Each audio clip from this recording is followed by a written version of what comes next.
À la vie en société manquerait l'ordre et la fécondité, sans la présence d'hommes légitimement investis de l'autorité et qui assurent la sauvegarde des institutions et pourvoient dans une mesure suffisante au bien commun. On appelle autorité la qualité en vertu de laquelle des personnes ou des institutions donnent des lois et des ordres à des hommes et attendent une obéissance de leur part. Toute communauté humaine a besoin d'une autorité qui la régisse. Celle-ci se trouve son fondement dans la nature humaine. Elle est nécessaire à l'unité de la cité. Son rôle consiste à assurer autant que possible le bien commun de la société. L'autorité exigée par l'ordre moral émane de Dieu. Que tout homme soit soumis aux autorités qui exercent le pouvoir, car il n'y a d'autorité que par Dieu, et celles qui existent sont établies par lui. Ainsi, celui qui s'oppose à l'autorité se rebelle contre l'ordre voulu par Dieu, et les rebelles attireront la condamnation sur eux-mêmes. Romains 13, 1, 2.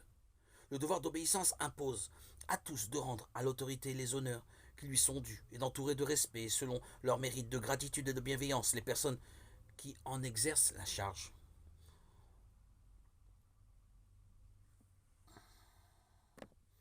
Il n'y a d'autorité que par Dieu, et celles qui existent sont établies par lui.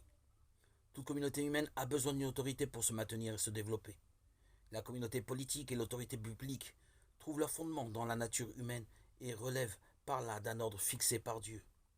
L'autorité s'exerce d'une manière légitime si elle s'attache à la poursuite du bien commun de la société. Pour l'atteindre, elle doit employer des moyens moralement recevables. La diversité des régimes politiques est légitime, pourvu qu'ils concourent au bien de la communauté. L'autorité politique doit se déployer dans les limites de l'ordre moral et garantir les conditions d'exercice de la liberté. Le bien commun comprend l'ensemble des conditions sociales qui permettent aux groupes et aux personnes d'atteindre leur perfection de manière plus totale et plus aisée. Le bien commun comporte trois éléments essentiels: le respect, la promotion des droits fondamentaux de la personne, la prospérité ou le développement des biens spirituels et temporels de la société, la paix et la sécurité du groupe et de ses membres. La dignité de la personne humaine implique la recherche du bien commun. Chacun doit se préoccuper de soutenir des institutions qui améliorent les conditions de la vie humaine.